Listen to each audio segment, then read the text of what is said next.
તારીખ 6/5/2026 રોજ રાત્રે જેસીબી ડ્રાઈવર શૈલેષભાઈ ભરવાડને દીપડો જોવા મળ્યો હતો। તેમણે ઘટનાનો વિડીયો બનાવી તાત્કાલિક વન વિભાગને જાણ કરી હતી। ઘટનાની ગંભીરતાને ધ્યાનમાં રાખી નાયબ વન સંરક્ષણ સામાજિક વનીકરણ વિભાગ બોટાદ, મદદનીશ વન સંરક્ષણ સામાજિક વનીકરણ વિભાગ બોટાદ તેમજ રાણપુર રેન્જ ફોરેસ્ટર ઓફિસર અને સ્ટાફ દ્વારા સ્થળ પર પહોંચી તપાસ હાથ ધરી હતી। વન વિભાગ દ્વારા નાગનેશ ગામની વાડી વિસ્તારમાં દીપડાને પકડવા માટે પિંજરું મૂકવામાં આવ્યું હતું અને મોનિટરિંગ કરવામાં આવી રહ્યું હતું। આજે તારીખ 12/5/2026 રોજ વહેલી સવારે અંદાજે 3 થી 4 વાગ્યાના સમયે દીપડો પિંજરામાં પુરાયો હતો। વન વિભાગની સતર્કતા અને સતત કામગીરીના કારણે આ ઓપરેશન સફળ થયું હતું। દીપડો પકડાતા ગામના લોકોએ પણ રાહતનો શ્વાસ લીધો હતો।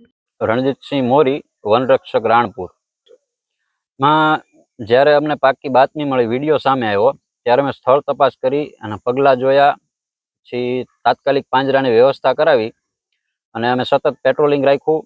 પછી એના અવશેષો મળ્યા, જેવું કે એની હગાર, એના પગલાં, પાણીના પોઈન્ટ ઉપર એના તાજા પગલાં, એ બધું જોઈ અને અમે જે જગ્યાએ એના તાજા પગલાં અને હયાતીના જ્યાં સબૂત મળ્યો ત્યાં અમે તાત્કાલિક પાંજરા ગોઠવી અને છેલ્લા 7-8 દિવસથી સતત પેટ્રોલિંગ, પાંજરા ઉપર મોનિટરિંગ રાખી અને અંતે અમારી મહેનતનું ફળ અમને મળી ગયું। આજે ગત રાત્રે વહેલી સવારે 3 થી 4 વાગ્યાના ગાળામાં દીપડો આખરે પાંજરે પુરાઈ ગયો। હવે અમારા અધિકારી આરએફઓ મેડમ અથવા ઉચ્ચ અધિકારીઓ નિર્ણય લેશે, પણ અમારા જે સરકારી અમારા વિભાગના વન વિભાગ થકી જે કેર સેન્ટર ચાલે છે તે કેર સેન્ટરમાં આને સહી સલામત પહોંચાડવામાં આવશે। સરપંચ શ્રી નાગનેશ ઝાલા સુરુભા ફોજી। નાગનેશ ગામની 1.5 મહિનાથી રજૂઆત હોવાથી ખેડૂતોની રજૂઆત હતી। વારંવાર આ રેન્જ આરએફઓ બોટાદ તથા રેન્જ રાણપુરને કચેરીને જાણ કરવામાં આવી હતી।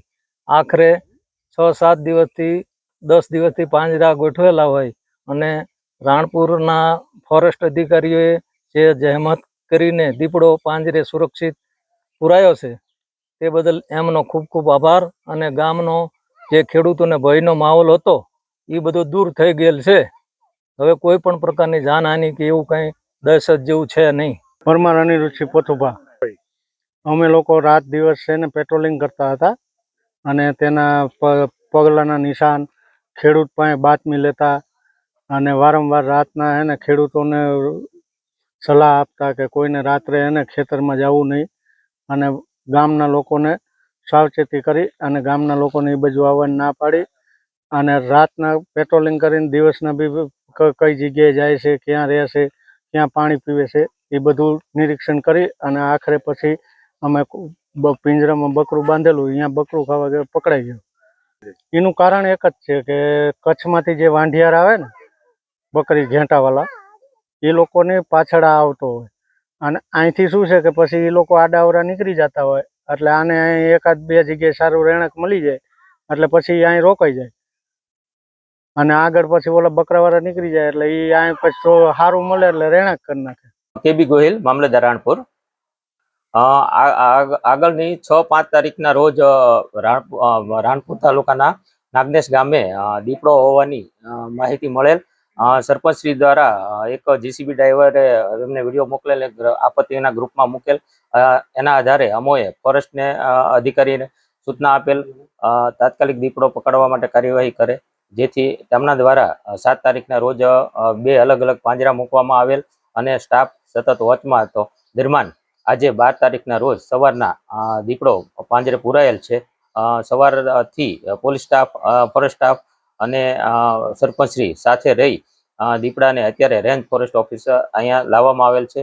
હવે અહીંથી તેમને આરએફઓના જણાવ્યા મુજબ પાલીતાણા મૂકવામાં આવશે, ત્યાં એનું મેડિકલ ચેકઅપ કરી અને આગળની કાર્યવાહી કરવામાં આવશે। A Chauhan, range forest officer Ranpur. 6/5ના રોજ વિડીયો વાયરલ થતાં મામલતદાર સાહેબ તેમજ પ્રાંત અધિકારી સાહેબ તેમજ અમારા ડીસીએફ સર બોટાદની મોકૂફ સૂચનાથી નાગનેશ ગામે 2 પાંજરા લઈને ગોઠવ્યા। ત્યારબાદ દીપડો 5 દિવસની મહેનત બાદ સ્ટાફની સતત આખરે આજે પાંજરે પુરાયો। ડીસી ન્યૂઝ સાથે ચિંતન વાગડિયા, બોટાદ।